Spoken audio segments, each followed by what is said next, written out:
Thanks for joining us for the second episode of the Future of Focus series from the Global Treasurer. The focus of today's discussion is how the Treasury function can support the business as a commercial partner, which actively contribute to the business growth. I'm joined today by two panelists, Eli Brown, Vice President of Global Cash Management for UPS, and Fred Snackney, Treasurer at Technip FMC. We'd like to get started to speak a little bit about the business and how Treasury supports the business. So why don't I start with Eli? How have you seen that Treasury can continue to be a better partner for the business as we look for the future growth?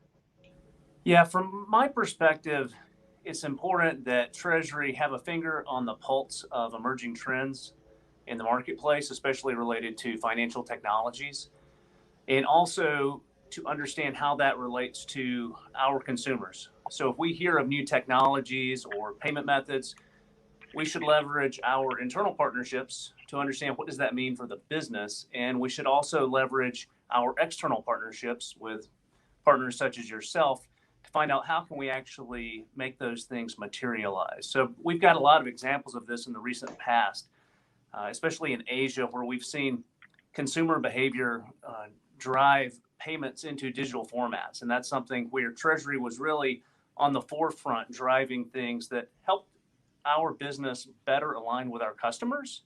And again, Treasury, our banks, and our customers are really the three key parties there, and us bringing that to the sales and IT organization so that we can implement.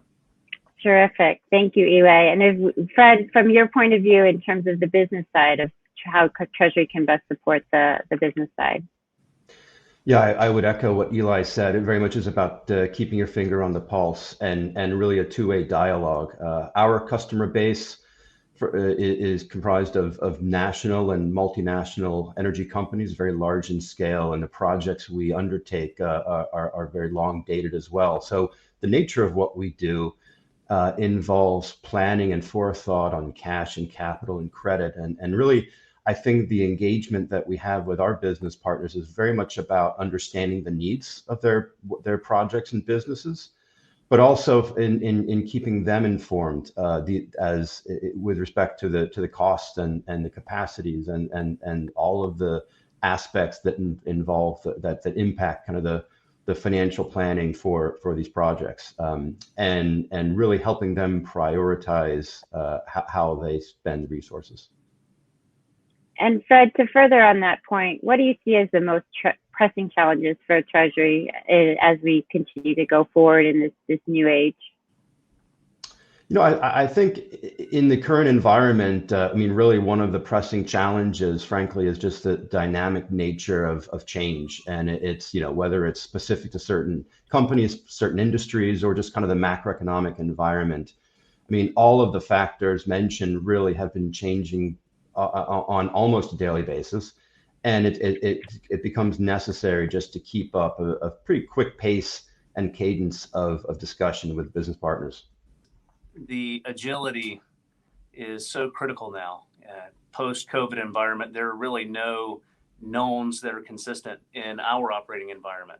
Past things where we saw certain changes in macro factors that would kind of materialize in a certain way for cash or for other aspects of the Treasury business that we run, those relationships have broken down.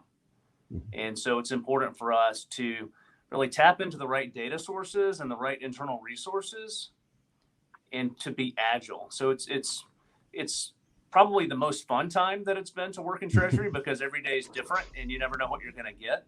But it's a very challenging time as well because you can't lean on the history that you've built up over time.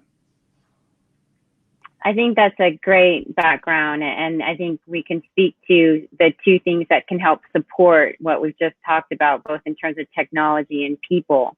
Maybe Eli, from your perspective, how do you see technology supporting the Treasury function, sort of as we go into this changing environment where technology has to be more relevant than it's ever been before? Technology is an enabler.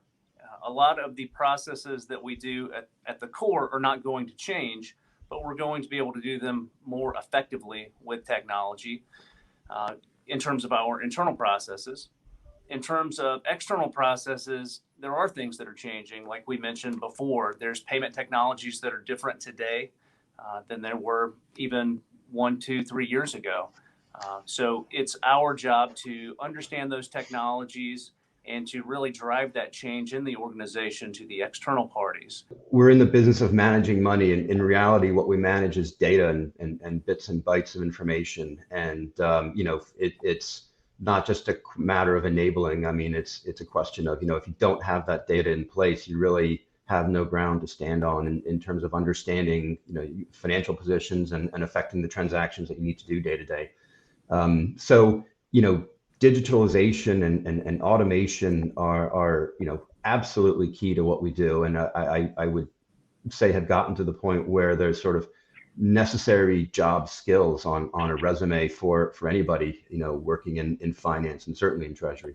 And Fred, to follow up on your point, as you look to your talent and how you're recruiting talent and supporting a culture of talent, can you speak a little bit about how that's changed for you as you're looking for supporting best in this technology-driven Treasury environment?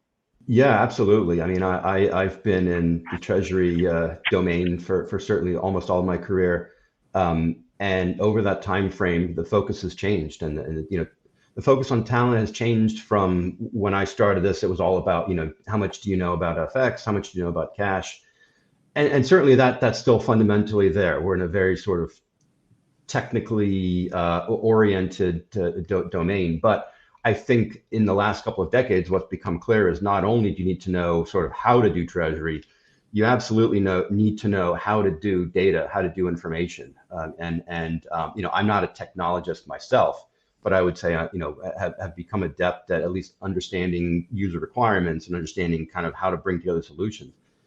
The other part of it, though, is not just kind of the understanding the technology, but being able to sort of step back and deconstruct what is done in Treasury into sort of the business components, and having that skill set of just sort of business analyst, if you will, is I think a great counterpoint to the technology side of what we do. So if you can understand the details of the data and understand the big picture of how the different processes fit together, then you'll be much more effective in actually doing what Treasury does.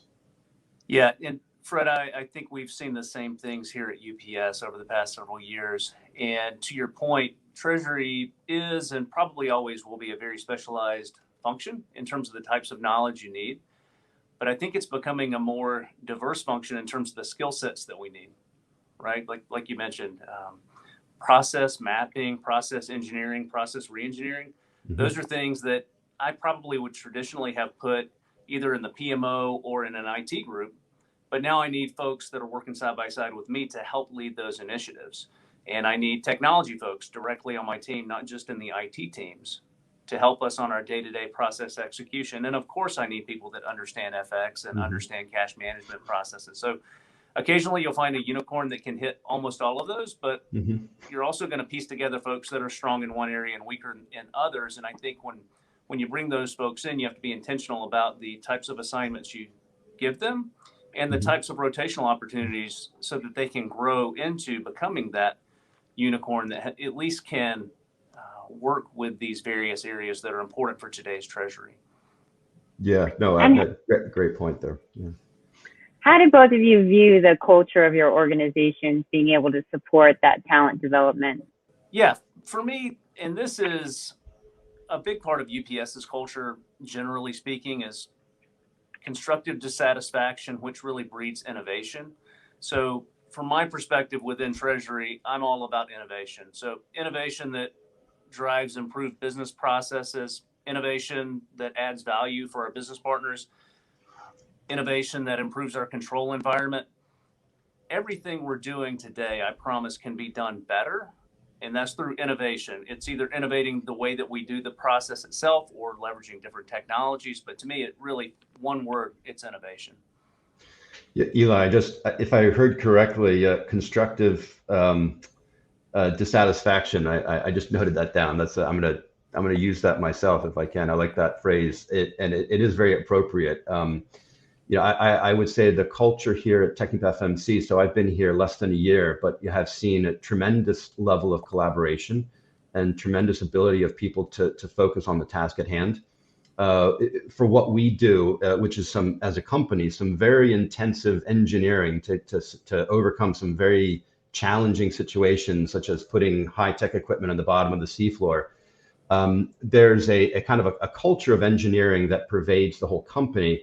And I think, what we're trying to put in place now is, I like your phrasing there, that the constructive dissatisfaction of getting to sort of understand the nature of the problem and divorcing yourself from whatever solutions might have worked or not worked in the past, and looking forward to innovation. I'd like to speak a little bit about change and how both of you are managing change and developing change in both of your companies. I will say, having worked through a number of different companies in a number of different cycles and implemented change in each of them in some way, from what I've seen there, and also from what I've seen in other companies, every company out there has the same fundamental set of challenges of all companies go through transformations of mergers and spin-offs. They have challenges of multiple ERPs and business units and everything else.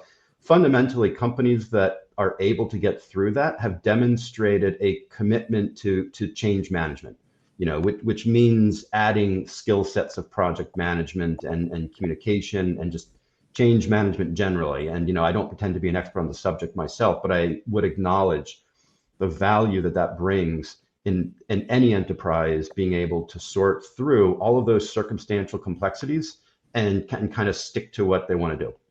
Yeah, no, spot on, Fred. And like we've talked about in a lot of this session, like the diversity of talent that you have on the team is important. And that is another skill set that not everyone is going to bring to the table. And so you have to actively select for it.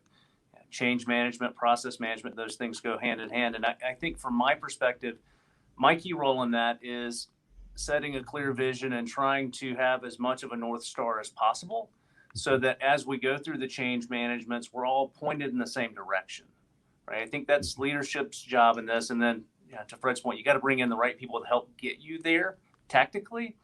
But from a strategic perspective, it's important for us to deliver the messaging on this is where we're going and this is why we're going that way, and really bring the team with you, and then have folks on board that can execute. Yep. Let's turn now to how you see the future. We've spoken a lot about the need for the agility of the Treasury function, working as partner with the business, being supported by really agile people and technology. Can we hear a little bit from each of you about how you view the Treasury function, both through the end of the year, the next 6 months, and even looking forward, let's say for the longer term, 3, 5, 10 years from now? To me, the next 6 months is continuing to execute on the things we've been doing so far this year, which a lot of that is unraveling from this COVID environment and figuring out what the new operating processes are going to be. So somewhat tactical in the real short term for us. To me, the more interesting question is the 5-year horizon. And in today's time, 5 years is so much time. Things change so quickly, right? If you go back even 5, 10 years, a lot of the technologies that seem like they've been around forever weren't invented yet. So things are changing quickly. And when I think about 5 years from now, I do think we'll be very centralized in terms of the technologies that we use, and that will hook into all of the different banking partners, or a very, very large percentage of the banking partners we use. So fewer touch points for our Treasury team to manage, and then leveraging things such as APIs to connect to all of those. I think in 5 years' time, that'll be very commonplace. I would say organizationally, fewer administrative type positions that are just executing processes, a little bit toward what we've already said here. Great. And Fred, again, I'd like to get your thoughts. We're talking about sort of in the near term, the next 6 months, sort of, where do you see the function moving? But also as we move forward on a longer term horizon, what are you seeing for the company, and where you'd like Treasury to best support that? Yeah, absolutely. So I'll start with 6 months ago, the company, TechnipFMC, underwent a pretty significant business transformation and spinning off one of our major business units as a separately owned company now, Technip Energies. And with that, a pretty substantial change in capital structure as well. So I would, and we spent the last several months, obviously, in the wake of that, and that kind of business transformation carries with it impacts, for what pretty much every aspect of the company does operationally. I'd like to think that 6 months from now, we will have hopefully put a lot of that to bed, and operationally, technology wise, getting on with with what we do. Looking forward to sort of several years down the road, to echo what Eli said about kind of transforming from, an environment of managing data, which all of us do every single day right now, to kind of getting through that to where the managing of the data is sort of in the background, I'll say, or is sort of second nature, and the focus of our day-to-day jobs, at least for a majority of the population, is around sort of answering analytical questions. And I would add to that, hopefully doing so in a way where I'll just say from a personal note, you can have individuals coming into and out of a Treasury team and Treasury group who don't necessarily bring with them years and decades of expertise doing exactly that thing, but hopefully will have transformed our Treasury team to the point where let's just say well-educated finance folks with diverse and broad backgrounds can come in and add value and move around, because as Eli mentioned, ultimately I think that as a kind of building talent for the finance function overall, it really benefits when you've got well-rounded, diverse background individuals who understand as broadly as possible all the different ways that finance adds value to the company. That's really great. It's been such an enlightening discussion with both of you today. You're coming to the Global Treasury Series with different backgrounds. Your companies are diverse. But what I've heard today is that in terms of Treasury and what you're looking for, there's actually a lot of synergies. We spoke about the importance of how Treasury can support the business as the business needs to be agile, and I think that's the theme that ran through our session. We spoke about the importance of technology, and even if we look back a couple years ago to where we are today and where we need to be in the future, the importance of technology taking the place of a lot of those manual processes, and the continued investment in that, supported by the talent. The importance of the diversity of talent, that we're looking for broad range individuals to support the Treasury function. That is a different skill set perhaps than we've hired for before. And as we look for the future and we look for what Treasury needs, we see a general theme of adaptability. Clearly, none of us could have planned for what we've seen before, but knowing now, we can definitely plan for a future where agility, diversity, and investment in being that company that can adapt quickly is super important. Both of you, you've been tremendous panelists today, and we're excited for the future of Treasury, building on some of the great themes that we've spoken about today. Thank you all.